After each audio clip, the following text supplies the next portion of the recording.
Hi, this quick video is directions on the Molarity Virtual Lab.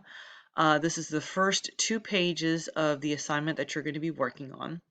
It gives you a little bit of background on what molarity is. It's just a word for concentration. So if you want to think about, you've got a cup of water and you're dissolving a little bit of salt into it. When you dissolve that salt into the water, you end up making a solution of salt water. If you put in a little bit of salt, then we're going to consider that solution is not concentrated. Or the chem word for that would be, well, it's low molarity. If you pour in a lot of salt into your cup water and get it dissolved, then you're going to consider your solution to be concentrated or high molarity. So your virtual lab gets you to play around with some conditions, and you're going to kind of investigate what all of that stuff I read means. Now, once you go to the virtual lab and launch the simulation, I'm going to pop over to that now, you're going to end up at a screen like this. Okay, at the bottom, you're going to see solution values. You want to make sure you check that. You can change your solute. That means you can change the particles that you're going to mix into the solution. Okay, you got a whole bunch of other choices. That's a refresh button for you. And if I move this screen, you can see what else is out of the mix. So right now you can see that you can change the solute amount. So you can change how much particles you put into your solution volume. That's the combined volume of the liquid and your solute.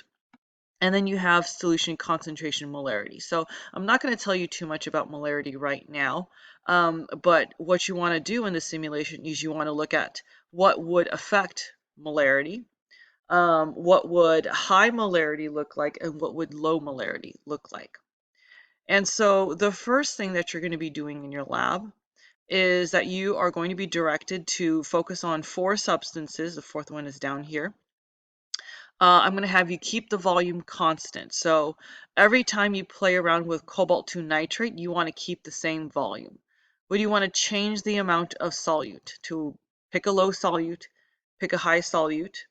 You're going to write down the concentration and talk about any changes you would see, whether it be color, the molarity itself, anything that you notice. Okay, so for that first one, I'm going to pick cobalt 2 nitrate. That's the very first box.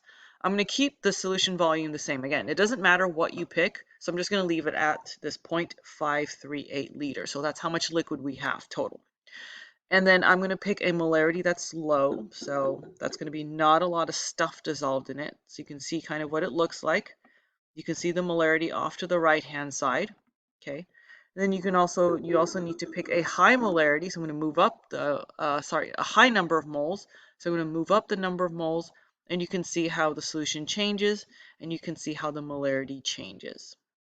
Okay, and those are the things you want to look at, and those are the things you want to use to fill out these boxes.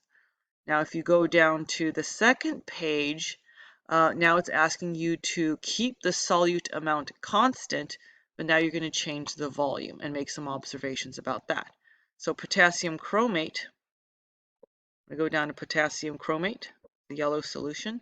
So I'm going to keep my solute amount constant. So I'm going to keep it at this. Again, you can pick whatever you want, but because that's there, I'm just going to keep it there.